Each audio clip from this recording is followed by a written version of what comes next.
तो आज हमें यहां पर एक्सरसाइज 3.3 स्टार्ट करनी है। इससे पहले कि हमने एक्सरसाइज 3.1 और 3.2 कंप्लीट की हुई है, I am going to give you the reminder of this thing कि जब मैंने आपको लीनियर इक्वेशन इनटू वेरिएबल्स का इंट्रोडक्शन पढ़ाया तो उसी टाइम मैंने आपको बता दिया कि ये लीनियर इक्वेशन इनटू वेरिएबल्स जब हम सॉल्व करेंगे, नंबर वन हम इनको ग्राफिकली सॉल्व करते हैं।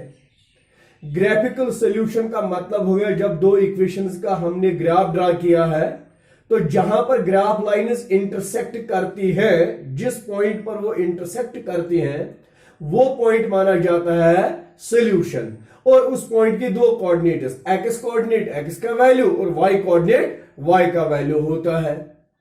तो आगे अलजेब्रिक सॉल्यूशन हमें फाइंड करने हैं। And we know algebraically we are solving the pair of linear equations into variables by three different methods. Number one is substitution method. Number two is elimination method by addition or subtraction. And number three is cross multiplication method.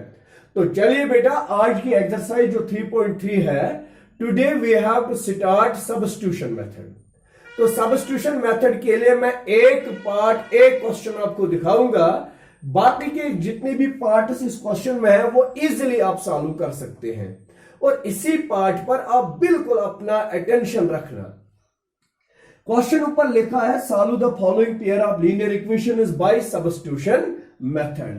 तो equations का पहला part ये है, आपने इसको लिखना है, इसका सॉल्यूशन बिल्कुल इसी तरह। We have what we have here two equations. Number one is x plus y is equal to 14 and number two is x minus y is equal to 4।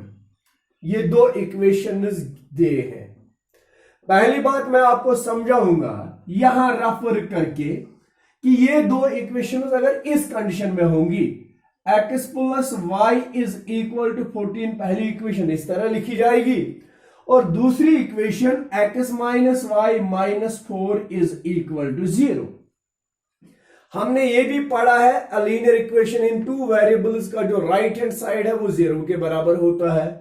तो ये भी linear equation in two variables है और ये भी linear equation in two variables है।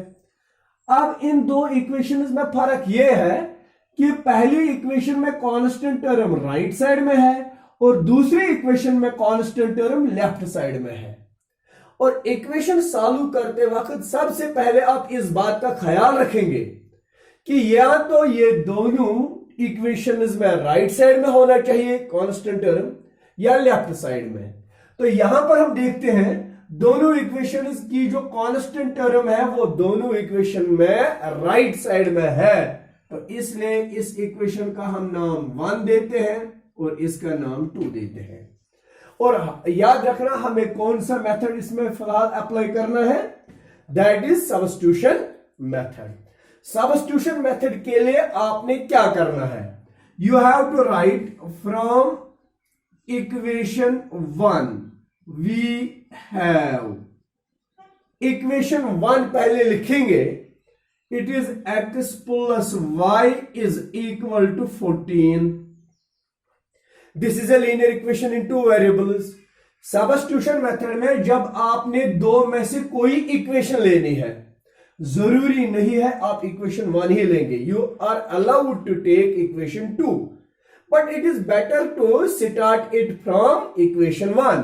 तो equation 1 मैंने लिया है, इसमें दो में से एक वेरिएबल का वैल्यू मैं निकालता हूं, तो मैं y का वैल्यू लूंगा। y इज इक्वल टू पहले है 14, x को ट्रांसपोज करेंगे ये बनेगा माइनस x। इक्वेशन 1 को मैंने सिंपलीफाई किया और y का वैल्यू मिला 14 माइनस x। अब यही y का वैल्यू आपको सब्स्टिट्यूट करना है इक्वेशन नंबर 2 में।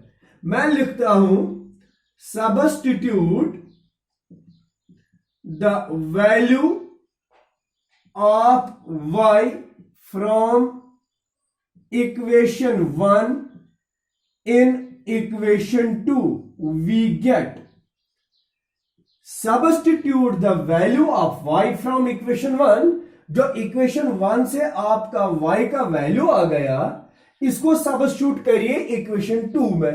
इक्वेशन 2 क्या है? x minus y is equal to 4। This is equation number 2। x minus y का वैल्यू क्या है? 14 माइनस x। चूंकि ये जो 14 माइनस x है ये दो टर्म्स है और y से पहले नेगेटिव साइन है, इसलिए इन दोनों टर्म्स को ब्रैकेट में रखेंगे 14 माइनस x। अगर y से पहले प्लस होता तब हमें जरूरी नहीं था कि हम इसको ब्रैकेट में रखते, विच इज इक्वल टू 4x। अब इसको सिंप्लीफाई करिए, it is minus 14 minus into minus is plus x is equal to 4। Like terms को simplify, x plus x is 2x which is equal to 4 minus 14 तार होन your even plus 14। 2x is equal to 4 plus 14 is 18 and x is equal to 18 divided by 2 which is equal to 9. This is the value of x. अब हमें y का भी value देखना है। Therefore y is equal to जो हमने already find किया हुआ होता है, it is 14 minus x। 14 minus x that is 14 minus x का वैल्यू हमने फाइंड किया है 9। 14 minus 9 is 5. So x is 9 and y is 5. These are the solutions. तो इस तरह से हमने पहले पार्ट को सॉल्व किया है by the use of substitution method. इसी तरह आप जितने भी पार्ट्स इसमें हैं, you can easily solve these parts by substitution method. Is it clear? Hope you might have got it properly, and I will show you next question in the next video lecture. Thank you very much.